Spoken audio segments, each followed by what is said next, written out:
Olá pessoal, como vocês estão? Espero que estejam bem. Quem fala aqui é professor Dasley e estamos aqui juntos mais uma vez para darmos continuidade aos nossos estudos não presenciais. Lembrando que aqui a área do saber é matemática e o nível de ensino, 7º ano do ensino fundamental, anos finais. Neste estudo de hoje, pessoal, neste vídeo, queremos aqui dar continuidade aos nossos estudos e, em particular, adentrando lá no objeto de conhecimento que está apresentado no livro didático de vocês, livro didático 2, capítulo de número 1, em particular na página 23, que fala sobre raiz quadrada exata de números racionais.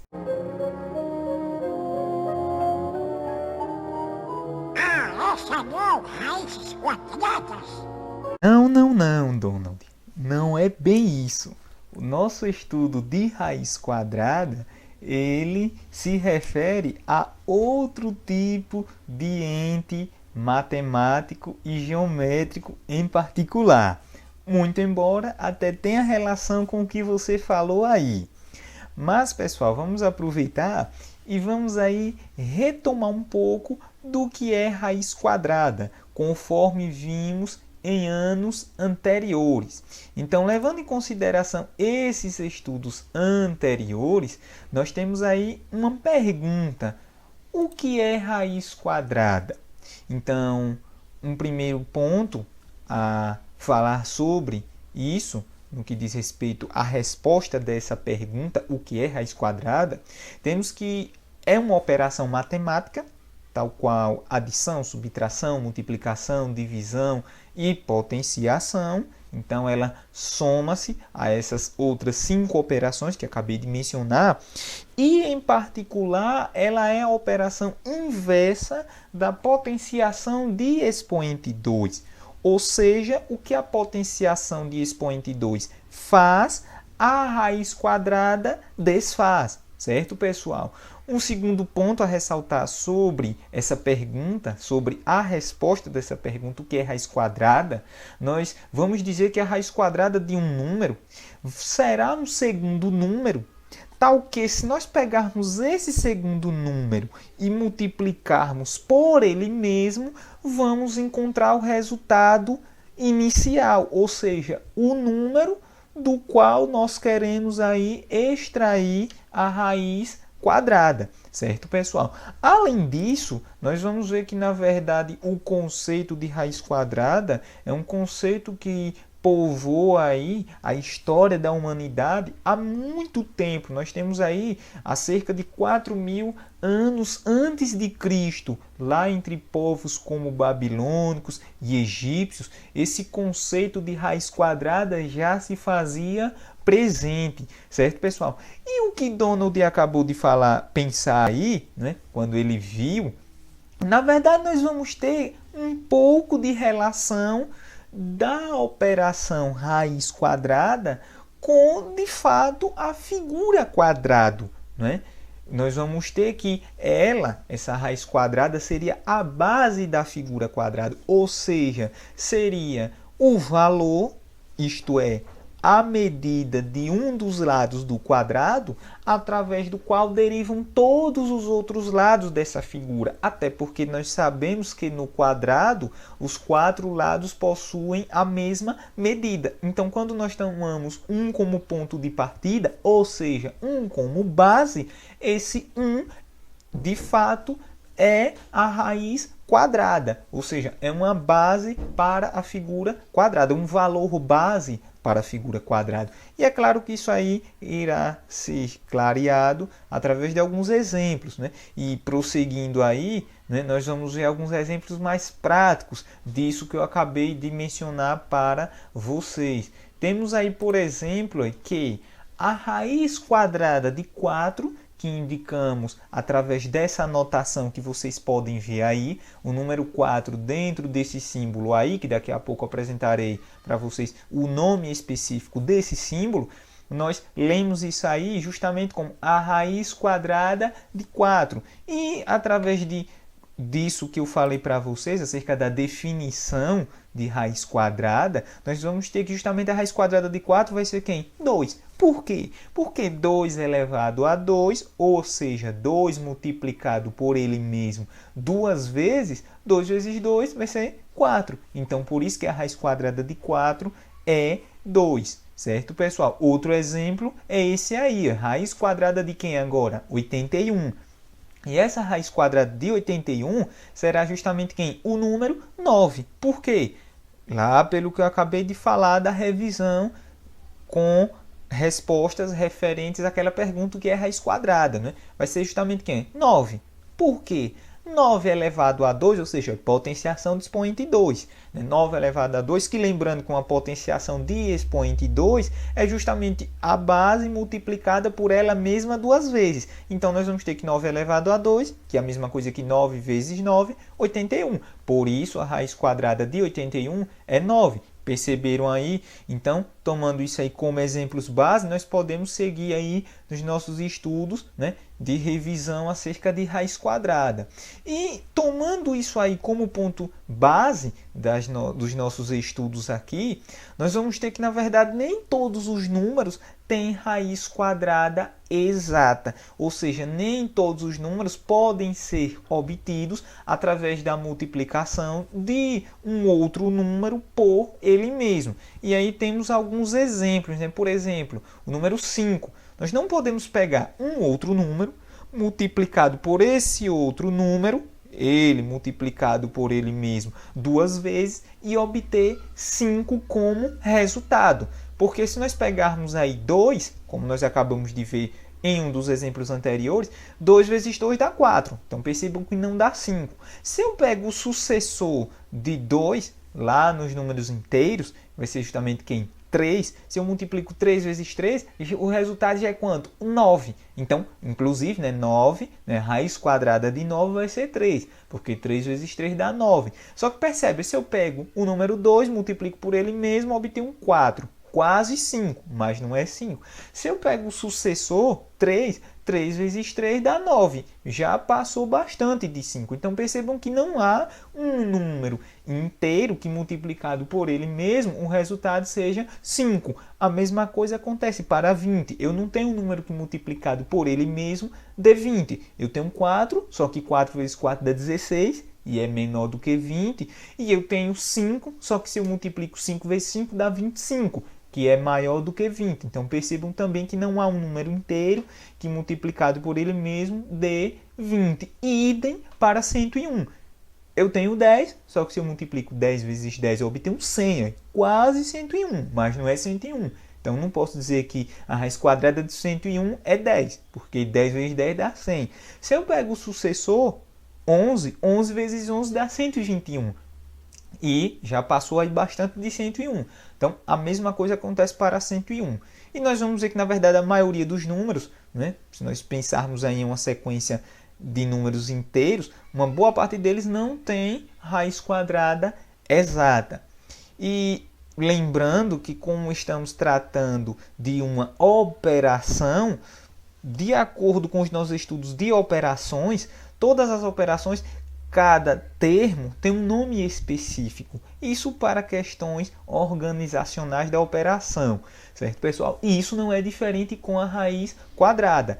Temos aí que, por exemplo, vou tomar como ponto de partida aí a raiz quadrada de 81, que é igual a 9, não é o segundo exemplo que vimos aí anteriormente. Observem bem aí, né? Essa imagem, raiz quadrada de 81 igual a 9.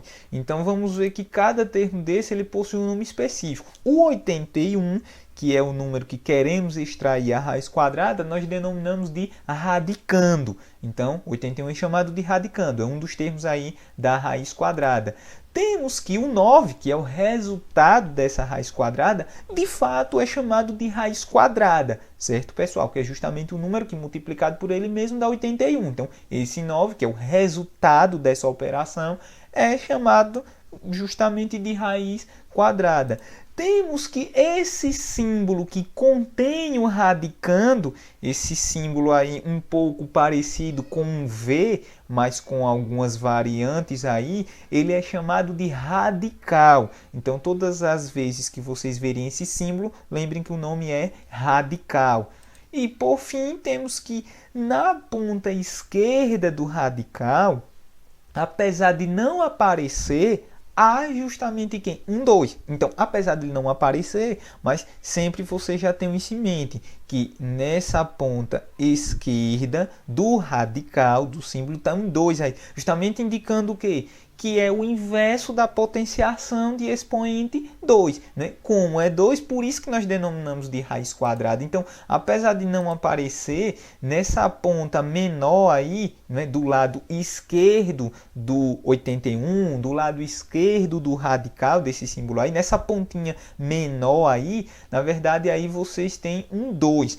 É parecido com aquela questão que todo número, na verdade, apesar de não aparecer, ele tem 1 como denominador. Por exemplo, eu posso escrever 9 como 9 sobre 1, como uma fração onde o denominador é 1.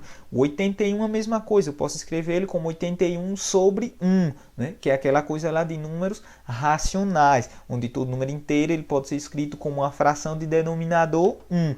Então, para a raiz quadrada é a mesma coisa. Na verdade, apesar de não aparecer, nessa pontinha esquerda do radical nós temos um 2, para indicar que essa operação é justamente a operação inversa da potenciação de expoente 2. Certo, pessoal? E aí, ampliando os nossos estudos, porque nós saímos aí dessa questão de raiz quadrada de números inteiros e indo justamente lá para o nosso livro didático 2, no capítulo de número 1, e em particular na página de número 23, né? Há uma figurinha, inclusive, lá dessa professora que traz para nós que vamos ampliar o que já estudamos aí sobre raiz quadrada através desses exemplos que nós iremos examinar aqui. Começando por esse exemplo aí. Eu tenho raiz quadrada de 9,25. Então, percebam, pessoal, 9,25. Uma fração. Em particular, esse número ele não é nem natural nem inteiro, ele é um número quebrado, conforme estudamos aí sobre números racionais. Então, será que esse número ele possui uma raiz quadrada, 9,25? E aí, pessoal, dando continuidade a esses estudos, nós vamos ver que nós podemos reescrever essa raiz quadrada desse número fracionário da seguinte maneira. Eu vou pegar esse radicando e distribuir ele para o numerador e para o denominador. Se vocês observarem aí no SUEI apresentado para vocês, verão que agora o símbolo de radical ele foi distribuído para os dois termos dessa fração, para o numerador e para o denominador. Eu tenho lá o 9, agora com seu próprio radical, e o 25 também com seu próprio radical. Então, isso nós poderemos fazer sempre que tivermos aí extração de raiz quadrada de um número racional na forma fracionária. Eu distribuo o símbolo de radical para o numerador e para o denominador. E o que é que isso me ajuda?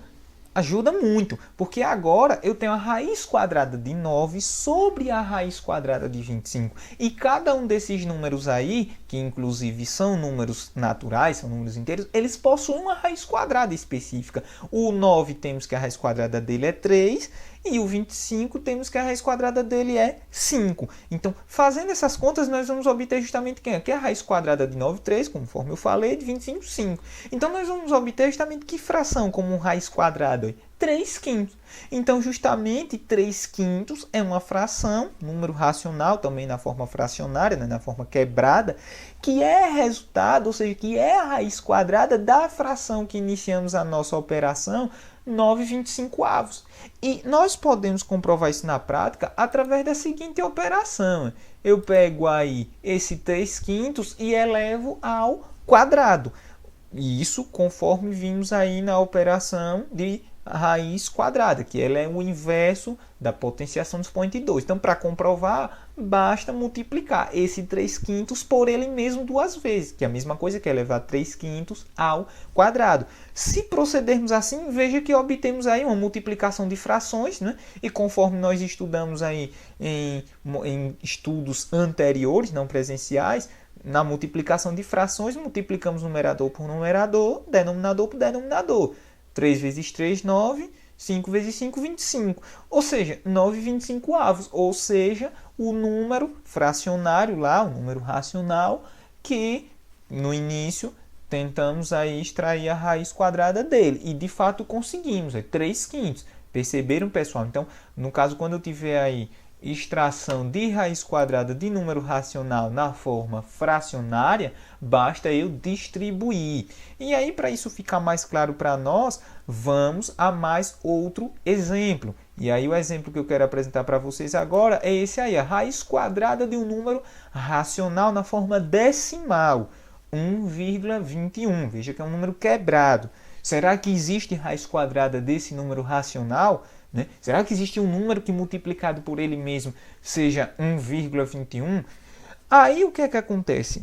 Conforme nós exploramos aqui anteriormente, todo número racional ele pode ser escrito na forma fracionária.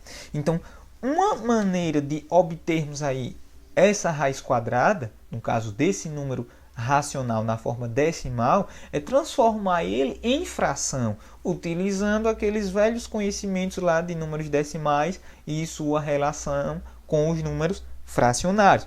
1,21 eu posso escrever como quem? Como a fração 121 centésimos. É aquela história. Eu escrevo o traço da fração, no numerador eu coloco o número lá sem a vírgula, ou seja, 121 eu tirei a vírgula do 1, né? E no denominador eu inicio a escrita sempre com o número 1, seguido de tantos zeros, quantas forem a quantidade de casas decimais. Então, eu tinha duas casas decimais, não era 21, 2 e 1. Cada casa dessa corresponde a um zero no denominador. Então, eu tenho 121 centésimos. E agora, veja que isso aí é tranquilo. Por que é tranquilo? Porque é o que nós já vimos aí anteriormente.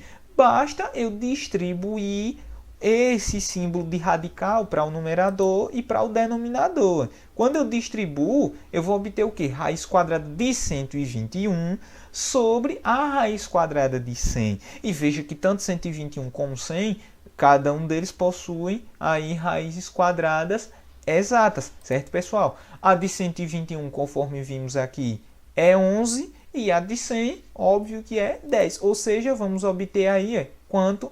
11 décimos, certo, pessoal? 11 décimos como resultado da raiz quadrada de 1,21. Só que se nós quisermos essa resposta em número decimal também, para ficar aí a mesma forma, vamos dizer assim, basta eu dividir 11 por 10. E aí fazendo a divisão, né, divisão de um número por 10, 100 mil, no caso de divisão, eu desloco a vírgula para a esquerda, a quantidade de vezes quantos forem a quantidade de zeros. Eu tenho um zero, então pego 11 e desloco aí a vírgula uma casa para a esquerda. E fazendo isso, vou obter 1,1, certo, pessoal? E aí o que é que acontece? Vamos ter que a raiz quadrada de 1,21 é justamente 1,1. Parece que não, né? Como eu vou multiplicar 1,1 e vai dar 1,21? Lembre que números decimais eles funcionam diferente de números naturais inteiros. Aquela lógica de, se eu multiplico vai aumentar muito mais, nos números decimais, nos números fracionários, não necessariamente funciona de maneira igualitária. Se nós fizermos as contas aí de 1,1 elevado a 2, ou seja, 1,1 vezes 1,1, lembre que na multiplicação de números com vírgula, nós multiplicamos como se estivéssemos multiplicando números inteiros mesmo, números naturais, né? Aquela coisa de multiplica unidade por unidade, unidade por dezena. Aí na hora de multiplicar dezena por unidade, desloca lá o resultado para a esquerda e depois soma, né? E soma inclusive a quantidade de casas decimais. Eu tenho uma casa aí no primeiro fator, uma casa no segundo fator, vou obter duas casas decimais no resultado. Então desloco a vírgula da direita para a esquerda duas vezes e vou obter 1,21, e justamente o número que eu quero extrair a raiz quadrada, certo, pessoal? E o que é que acontece? Para fecharmos os nossos estudos aqui, né, vale ressaltar que, né, não existe raiz quadrada de um número racional negativo. Tanto lá em números inteiros, nós vemos que não há raiz quadrada, como também aqui para os racionais. Isso é um fato. Atenção, certo, pessoal? Não pode esquecer disso. Não existe raiz quadrada de um número racional negativo. Por quê? Porque, na verdade, nós vamos ver o seguinte, né? Que como a raiz quadrada é um número multiplicado por ele mesmo, então se esse número é positivo e eu multiplico ele por ele mesmo, o resultado também será positivo. Se eu tiver um número negativo e eu multiplico esse número negativo por ele mesmo, o resultado também será um número positivo, porque vale a regra de multiplicação lá para números inteiros de sinais iguais, onde eu tenho menos por menos e a resposta fica mais, certo, pessoal? Então, é isso aí, até a próxima. Lembrando, estudem aí direitinho, página 23, essa sexta operação, raiz quadrada de números racionais. E quaisquer dúvidas, estamos juntos, pessoal. Um abraço e até a próxima!